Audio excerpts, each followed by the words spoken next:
Dober večer, cenjene gledalke, spoštovani gledalci. Moje ime je Aljuš Pertinač, Sloveniji še vlada svoboda, vi pa spremljate najbolj politično korektno oddajo slovenskih televizij. Samo gležen ve.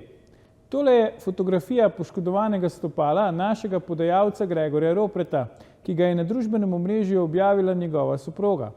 Ali bo Ropret lahko pomagal odbojkarjem pri uvrstitvi na olimpijske igre v Parizu, ve tako žal le njegov gležen. Držimo pesti. Sedaj pa se lotimo 12. oddaje pravlične 7. sezone Faktorja na TV3. Resnica boli, komentarji še bolj. Danes bomo za vas komentirali, zakaj košarka ni odbojka 1-1 z enim in edinim Zmagom Sagadinom. Odbojkarji se z Evropskega prvenstva spet vračajo z medaljo, medtem so košarkarji spet ostali prekratki za korak ali dva. Zakaj košarka ni odbojka, nam bo, kot že rečeno, povedal legendarni Zmago Sagadin. Gospod Sagadin, toplo pozdravljeni premierno v Faktorju. Gospod Sagadin, kako bi vi ocenili nastop Slovenije na tem zadnjem svetovnem prvenstvu? Vemo, poškodbe so nas kar precej pestile, ne? Najprej se je poškodoval kapetan Edo Murić, potem še Vlatko Čančar, na samem prvenstvu tudi Jaka Blažič. Zdaj lahko verjetno že potegnemo črto pod tem prvenstvom in pod uvrstitvijo Slovenije. Izvolite. Ja, točno je. Košarka je za nogometom drugi najbolj razvejen šport v svetu in biti sedmi na svetu v košarki ne moramo proglasiti za neuspeh, to je dober rezultat. Ni pa tu nobenih presežkov, kajti v glavah vseh, predvsem igralcev, pa naš strokovne javnosti je bila borba za medalje. To je pod prvo, osvojiti medaljo, in drugo je bilo osvojiti eno od dveh mest, ki prinašajo dvem najbolje plasiranim evropskim reprezentantam uvrstitev na olimpijske igre. To sta se vrstila Nemčija in Srbija. Se pravi, presežka pa nobenega ne bilo, razlogov je pa milijon. No pa evo, če lahko, milijonih verjetno ne bova naštela, ampak kakšnega verjetno lahko, koliko oddaljeni smo bili po vašem mnenju od teh ciljev? Je šlo tu za neke nianse ali vendarle smo bili bolj daleč? Ja, realno smo bili kar precej daleč od medalje. Začelo se tam že v drugem krogu, po normalno oddelanem prvem krogu z ekipami, ki niso bile naš kakovostni razred, to govorimo o Venezueli, pa Gruziji, pa Kapverdskih otokih, se pravi, imeli smo srečo v skupini, lahke ekipe. No, v drugem krogu smo naredili velik posel za Avstralijo in potem pokazali en negativen obraz v tekmi z Nemčijo, kjer se je začelo to, kar je potem nas par dni teplo, to je to skakanje sodnikov, to bi rekel nemogoče obnašanje, ker zgubiš koncentracijo, ker mogoče tudi malo obrne sodnike pred sebe. To je bila reakcija na vsako sodniško odločitev igralcev, strokovnega štaba in enostavno smo se zgubili. In to je trajalo 3 tekme, da tako rečem, in to je bila serija potem. Zgubili smo z to Nemčijo, dobili 100 točk. Naslednjo tekmo smo zgubili za tole Kanado. Dobili smo 100 točk in tretjo zapored smo zgubili še z Litvo. Dobili smo 100 točk in na nek način čudežno se je rešili v zadnje tekme za Italijo, ki je bila tudi podobno kot mi deprimirana in slaba. Se pravi, to skakanje sodnikov, dekoncentracija in zgleda, da ni bilo človeka, da bi enostavno fante umiral, da jim ne bi dovolili, da se obnašajo tako, kot se obnašajo. Kajti na trenutke smo kazali, da imamo igro za medaljo.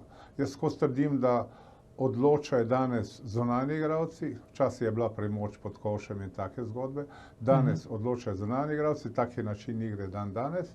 In Slovenija ima 6 briljantnih zunanjih igralcev in so si zaslužili, po mojem, vsaj borba za medalje. Zakaj po vašem mnenju, gospod Sagadin, se nam to dogaja? Vemo, ni bilo prvič, ne? Tudi lani na Evropskem prvenstvu smo imeli podobne težave s sodniki, oziroma zgodilo se nam je enako v ključni tekmi, tako rekoč naš daleč najboljši igralec ni končal tekme na igrišču, ampak je bil izključen že prej. Ja, težko je to obvladati, ja. Težko je to obvladati, te fante, očitno, vsaj temu strokovnemu vodstvu. In to je tisti slab priokus, da dejansko so sposobni narediti več vendar zaradi teh neumnosti, ki se dogajajo na terenu, tega ne dosežejo. Na drugi strani res je, absolutno je res, da je sojenje na teh prvenstvih slabo. To je prvenstva, ki organizira ta mednarodna organizacija FIBA, to je Evropska in svetovna prvenstva. Slabo je, ampak ni nepošteno. In enostavno je treba to nekako preživeti, treba to prenesti in te najboljši šampioni to prenesejo. Gre pa za to, da FIBA, kar je anahronizem, ne dovoli najboljšim svetovnim sodnikom, da sodijo ta tekmovanja. Se pravi, imamo najboljše reprezentance na svetu in imamo tretjerazredne sodnike na svetu. Kajti te, ki sodijo Euroligo, to je 200 sodnikov, to so najboljši evropski, to so profesionalci, jih FIBA jim ne dovoli soditi. In te, ki sodijo NBA, najboljši ameriški, jim FIBA ne dovoli soditi. To je anahronizem, ki malo smrdi tudi po regularnosti tega prvenstva. In da na tem recimo prvenstvu so Francozi izpadli že v prvem krogu po 2 noro slabih odločitvah sodnikov v zadnjih sekundah tekme, ki so Francozi izgubili in odpadli. Se pravi, je bilo kar nekaj, bi rekel, katastrofalno slabih odločitev, ampak tisti, ki so to prenesli, nekako znali zadržati mirno glavo, so zvlekli rezultat in so bili nagrajeni z medaljo. Ja, omenili ste, ne, da kot se kaže, aktualni strokovni štab težko kroti igralce, vsaj v tem pogledu, glede prepiranja sodniki. Zdaj, mnogi pravijo v Sloveniji, ne, pač morali bi pripeljati nekega bolj uveljavljenega trenerja iz tujine, pa bi bila pol to druga pesem. Se vi pridružujete tem mnenju? Ne verjamem. Ne verjamem, da bi to kaj pomagali. Dejansko danes je v reprezentančni košarki večinoma so trenerji, ki na neki ne na avtoritativni osnovi, tako kot sem recimo jaz delal pred 20 leti, ko smo ustanovili reprezentanco, pa danes so na nekih prijateljskih pa takih vezah in če so karakter igralci taki, da se ne znajo enostavno vklopiti v to, je težko to obvladati. Po mojem tuji trener ne bi kaj veliko pomagal. To se recimo Grkom zgodilo, ki imajo in tudi so kar vrhunske evropske trenerja, pa enostavno ni uspel obvladovati teh igralcev.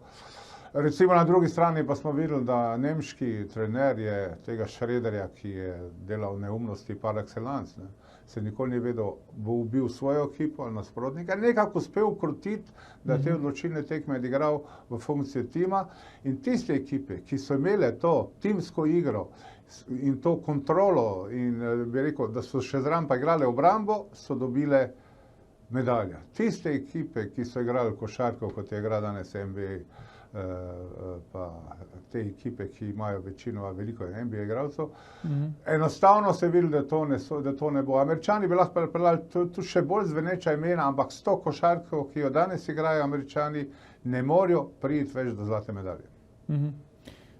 Zdaj, omenili ste, ne, ko ste vi vodili reprezentanco oziroma ko ste postavljali tako rekoč na noge košarko v samostojni Sloveniji, tako klubsko kot reprezentančno, da so stvari potekale drugače. Zdaj, verjetno se na ta način danes ne bi dalo, ali vendarle, kje so razlike recimo med danes pa med takrat po vašem mnenju? Ja, veste kaj, je recimo moja osnova je bila red, disciplina, delo. Red, disciplina, delo. Potem če se vključiš, če si izbran v reprezentanco Slovenije, prideš na priprave prvi dan. Jasno, ne zato, ker je Sagadin to rekel, ker je Slovenija te rabi, da se ustrezno pripraviš, da bi šel po kondicijskih, tehnično, takšnih pripravljen na prvenstvo.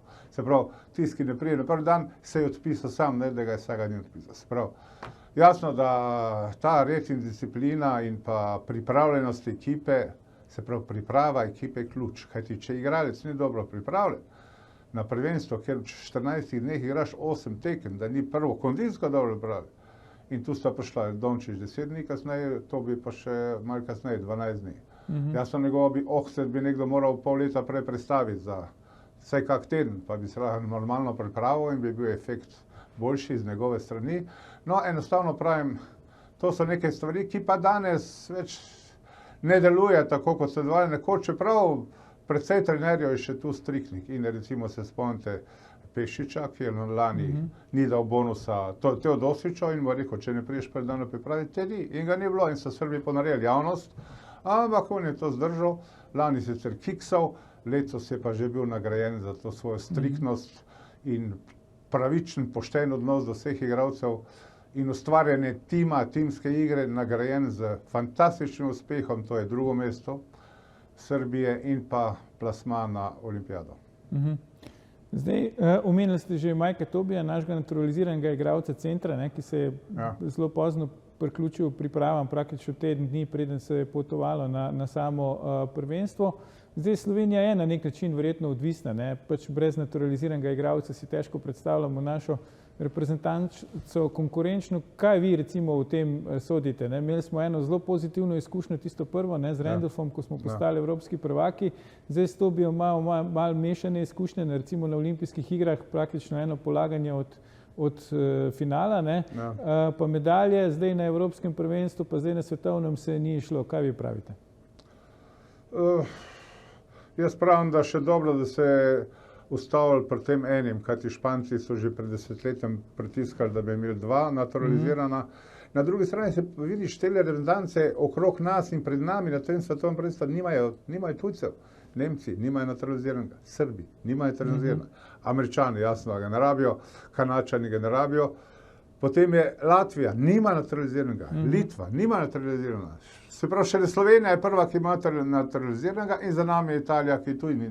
Se pravi, ta trend je malo popustil, tako da zdaj večina držav se že obrača malo stran od teh naturaliziranih, ki postavljajo težke pogoje te igralci.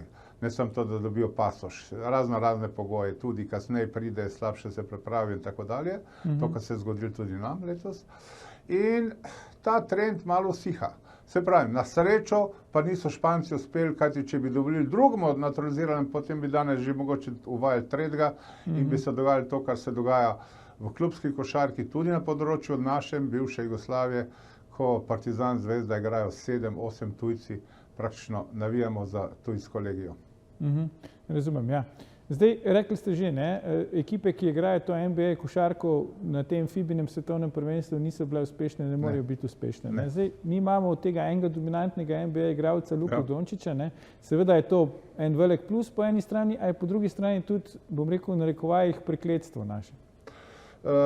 Veste, kak je, dejansko se je pokazalo, da, kot sem rekel, ta NBA košarka ne more več prenašati na teh prvenstvih vrhunske rezultate. Zakaj?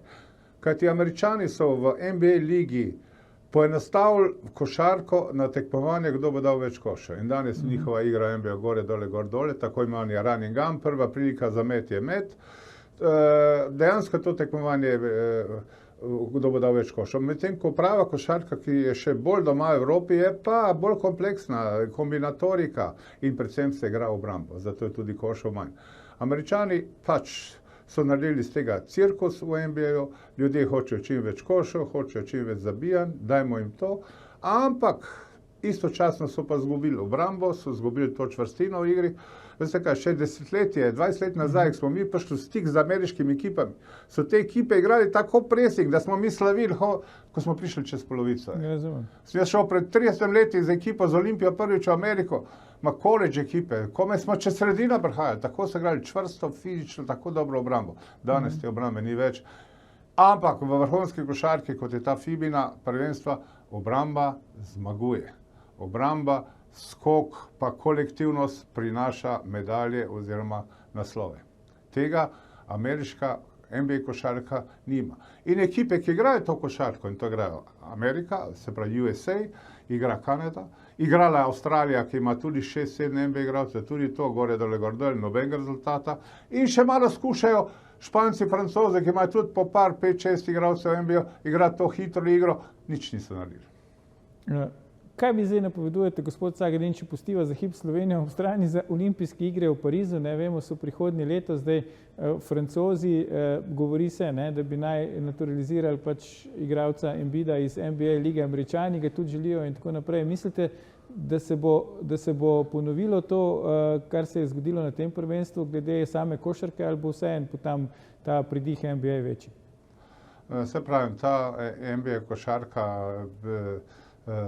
privabljanje še več teh NBA igralcev, letos jih je bilo 55, to je bilo, mislim, da rekord. 55 NBA-evcev je bilo na tem svetovnem prvenstvu. To ne bo prinašal ta rezultat. Ta igra gore, dole, tekmovanje, kdo bo dal več koša, ne prinaša rezultat. Mislim, da recimo Francozi so zaspali že par let, ne pomlajujejo skozi to staro več ali manj ekipo za odpis. Španci isto, ne pomlajuje, ne grejo korak naprej. Lani jim je Lorenzo Bravo, en človek, jim je prinesel, en tujc jim je prinesel dejansko evropski naslov. Se pravi, nimajo dobre politike, recimo. In tudi Grki, Francozi, Španci, že par let govorim, da nimajo dobre politike in da se bo slejko prej zalomil. Na drugi strani pa Španci so najbolj uspešni pri mladih kategorijah, najboljši pri U20, 18, 60, ampak teh igralcev ne potiskajo naprej. To, kar se dogaja dejansko v Evropi, je nespoštovane, ne verjamejo v te mlade igralce, ne potiskajo mlade igralce naprej. To, kar je v Sloveniji pa grozota in zato vsi bežijo. Se pravi, ljudje ne verjamejo v mlade, ne dajo jim priložnost. Držijo te stare konje, 35-40-letne, ki imajo 6 otrok doma, ki so 10 mesecev eksploatirani in so utrujeni, zmatrani. Ne upajo si odpovedati veliko njih, ker bi jih javnost pribila na križ.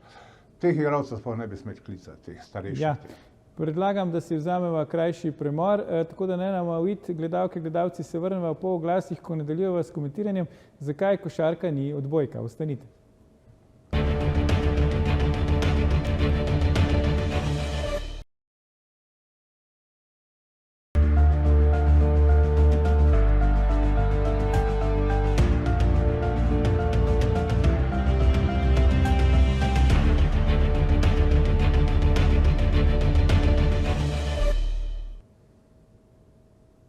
Ponovno pozdravljeni, z nami je še vedno naš posebni gost, legendarni slovenski košarkarski trener Zmago Sagadin.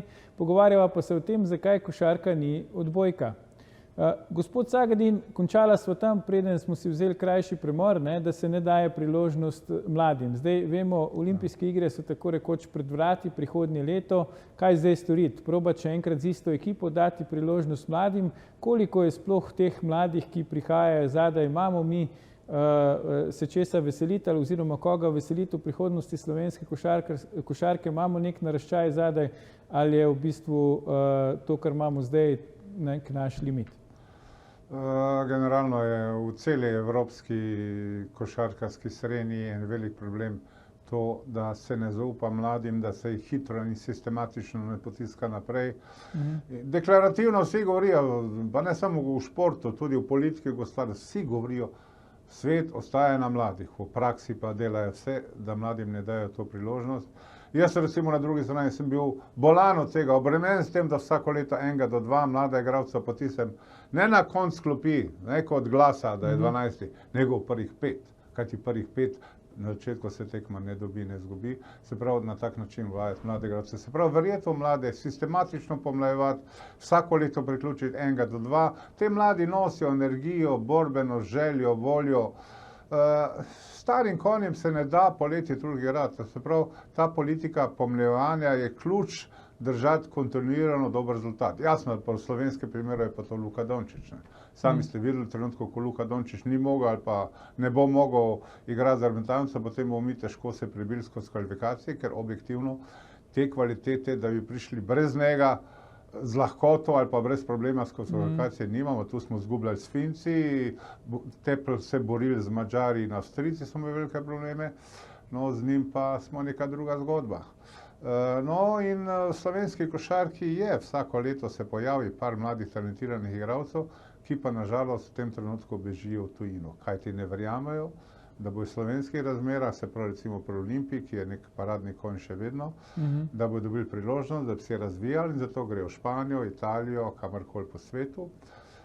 In to je, potem se pa od 10 Luka Dončić pride ki pobegne s 15 v Španijo, pride do vrha, Samar pride do nemške lige, ki zdaj igra, ostalih 8 ni nikjer, kar je za Slovenijo tragedija.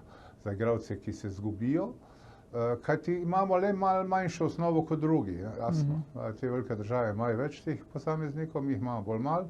In v tem trenutku smo tako odvisni od Luke Dončića, se pravi, če njega ne bo ali pa če ne bo hotel igrati za reprezentanco, ne bo naredil nič.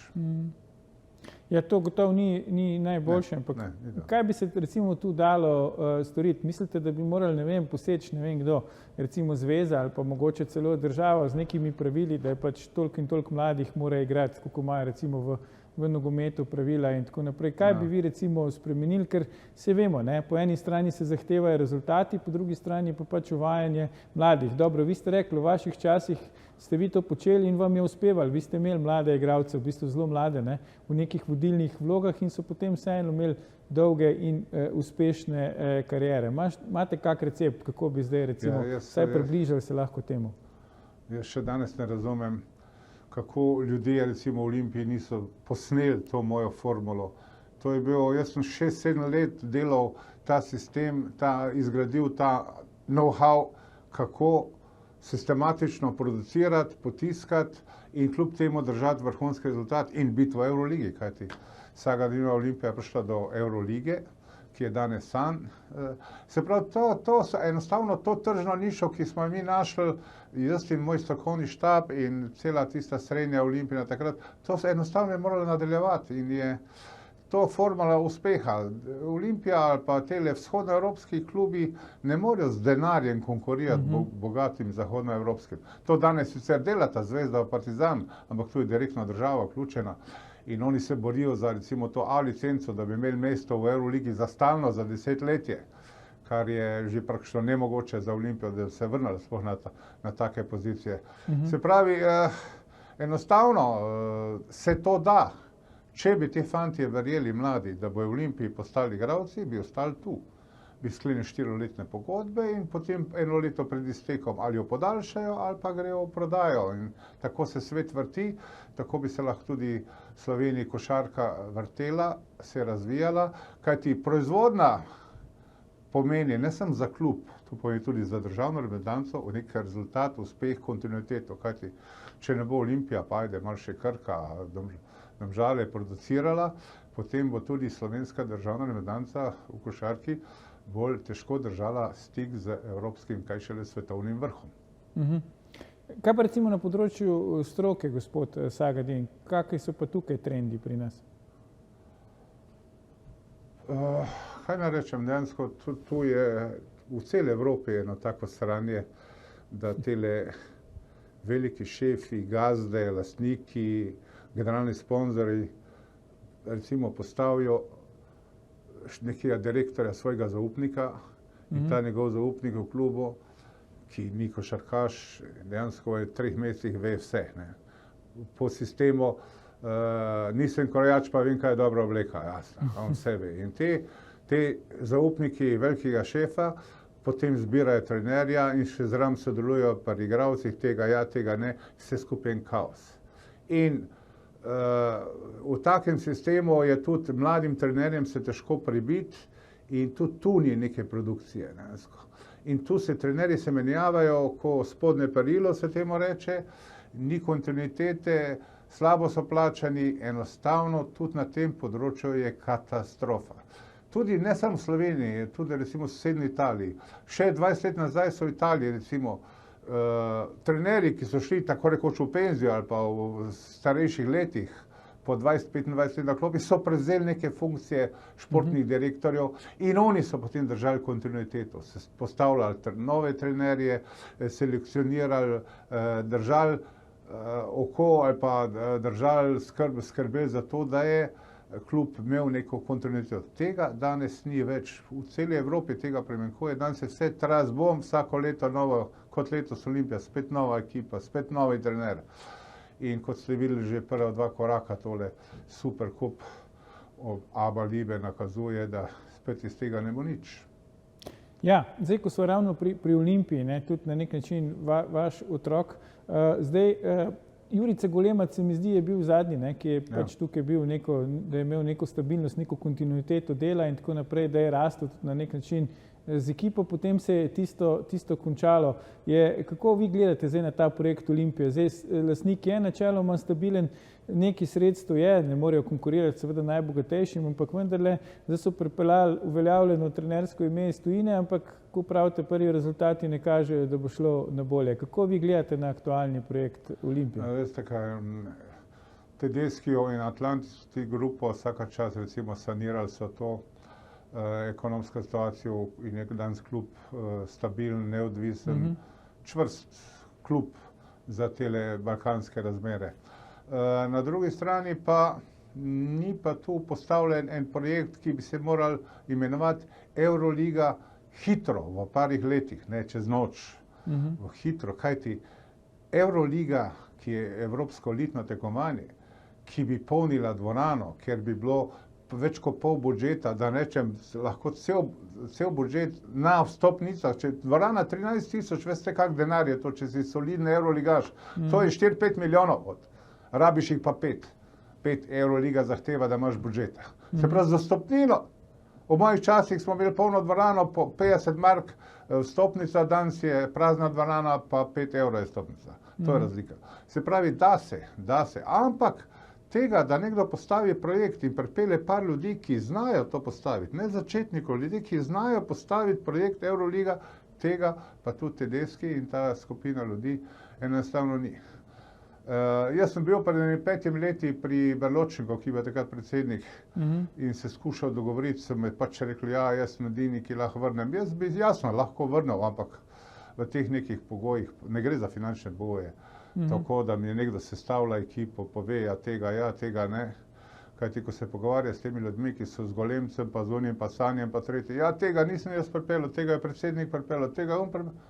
Ja, enostavno, to je tak kaos, ki ne kaže, da bi se zadeva premaknila v smeri Eurolige, in če ne bo v parih letih Olimpija prišla v Euroligo, je ne bo, ker bo Euroliga zaprt sistem, tako kot je več ali manj tudi NBA.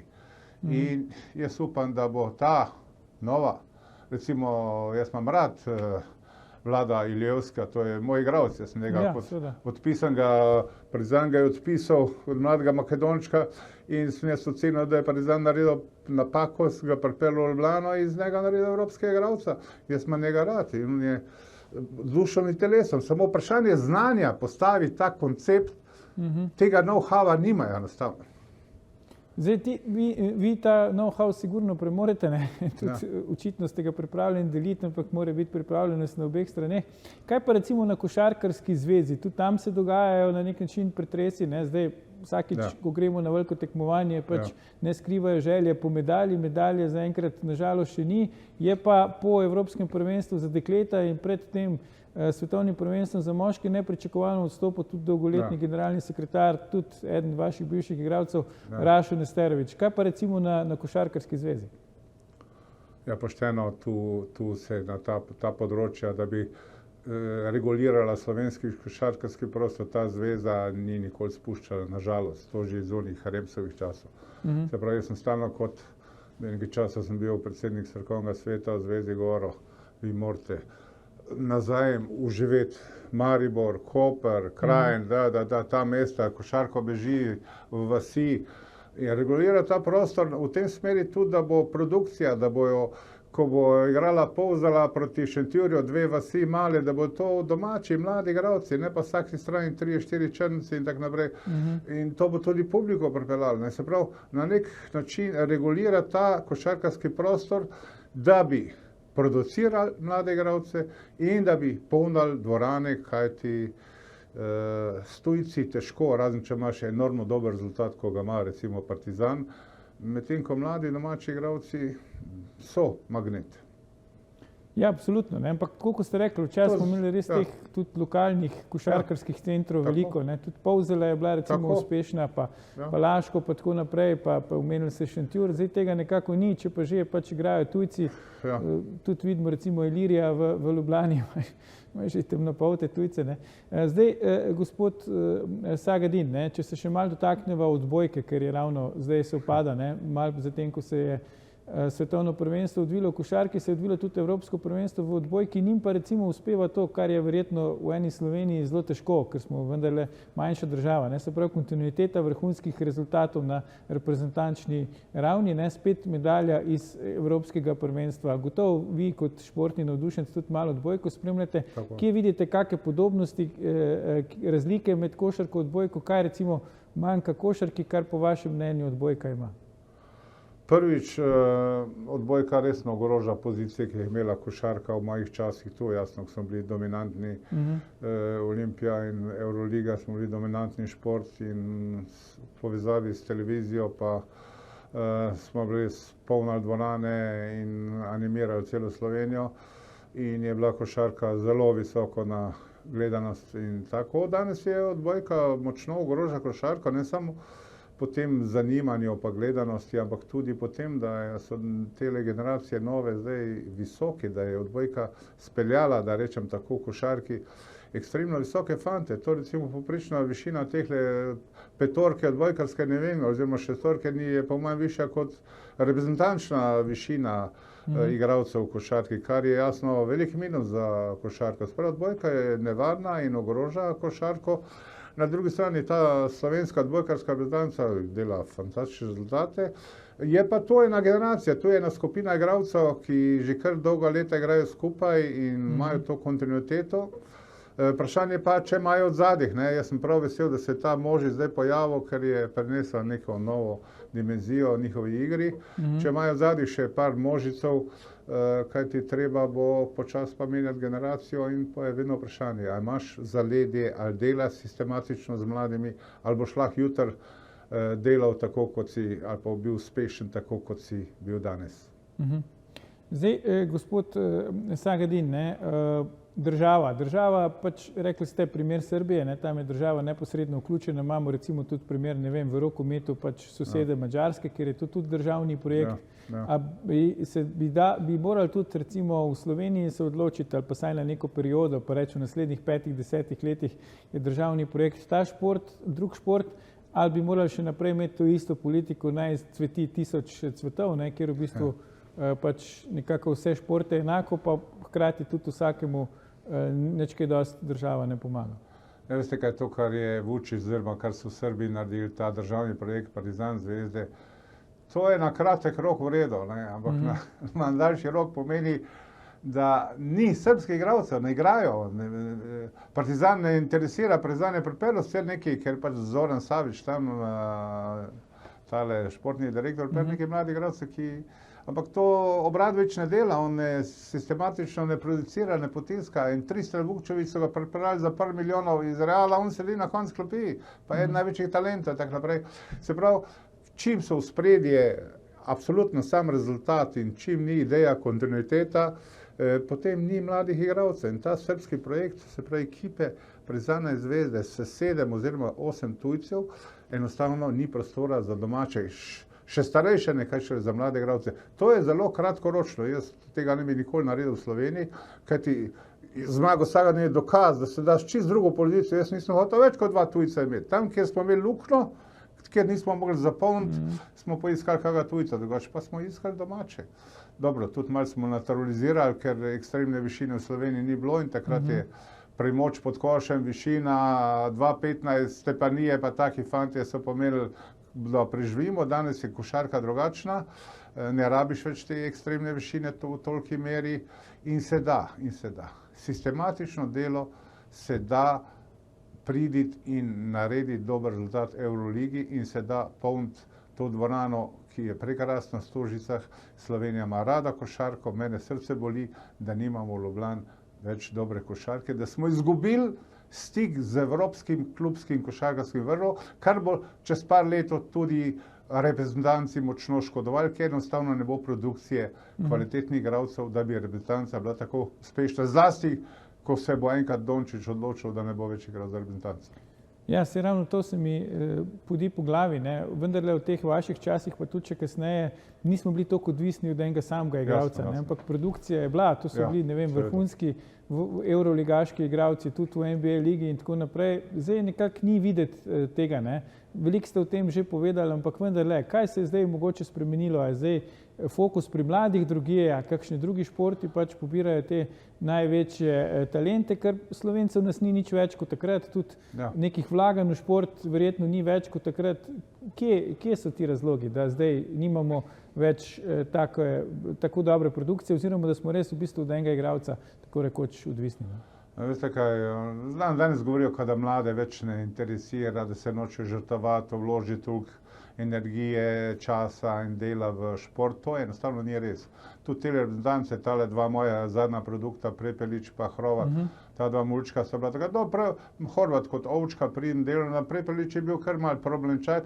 Enostavno, jaz sem z njim se ukvarjal praktično vsak dan, v to mojo šok sobo, na razgovore hodil redno in v trenutku, ko mu je bilo ratal pa vse jasno, ko je on videl, kaj se da narediti, da lahko uspe, da lahko se zgodi existenco, da plafon je nebo, NBA liga in tako naprej, je zagrabil in začel trenirati kot konj in v letu dni je postal vrhunski igralec in škoda, mislim, da še ni rekel zadnjo besedo, ampak trenutno mu ne gre kariera po načrtih, se pravi, da se, samo se je treba ukvarjati, selekcionirati, in to je bila košarkarska šola Aca Nikolić nekoč. Jaz, ko sem hodil v trenerske seminarje predaj Italije, sem vedno vprašal, v čem je fenomen jugo košarkarske šole. To je fenomen je bil permanentno selekcioniranje, priprava in hitro potiskanje mladih igralcev v prvi plan zaradi kvalitete treninga, zaradi konkurence, zaradi kontinuitete. In to danes tega enostavno ni in jaz ne vem, zakaj ni. Jaz bi to še vedno držal. In recimo projekt Zmaga Sagadina, mi smo vedeli za 3 leta naprej, kdo bo čez 3 leta igral. Ko bo ta šel v tujino, ta čas bomo že tega pripravili. Čez 2-3 leta smo vedeli, kdo bo igral. In zakaj to danes ne dela, meni jasno, zakaj ne delajo.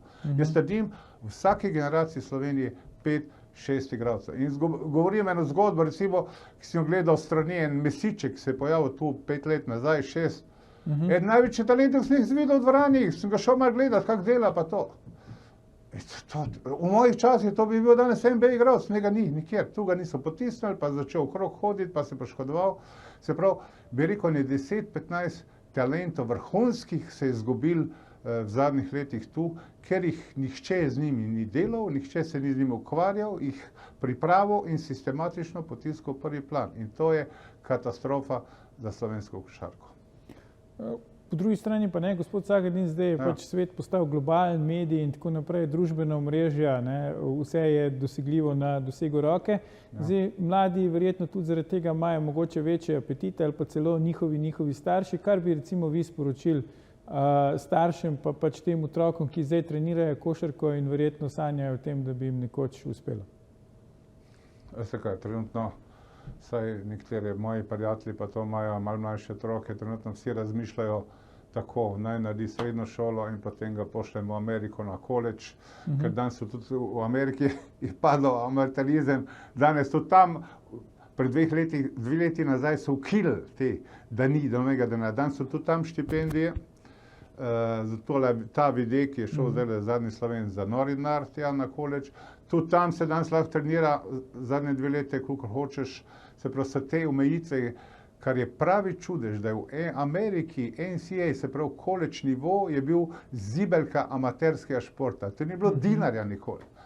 Pred 2 leti je to padlo in danes je tudi tam denar. In danes te moje prijatelji, ki imajo malo mlajše otroke, naredi šolo, ne samo košarkaši, tudi odbojkaš, idi na koledž, imel boš fakultetno izobrazbo in če ti ne bo potem uspel v NBA ali pa v Euroligo, boš imel fakultetno izobrazbo, imel boš par 100 jurjev, ki si jih zaslužil na koledžu skozi kvazi štipendije in po to dobiti neko kombinacijo, kar je še eno veliko osiromašenje za evropsko košarko, nažalost. Na vsak način pa, če otroci ne vidijo, da bo tu uspel v Sloveniji, bo šli jasno drugam.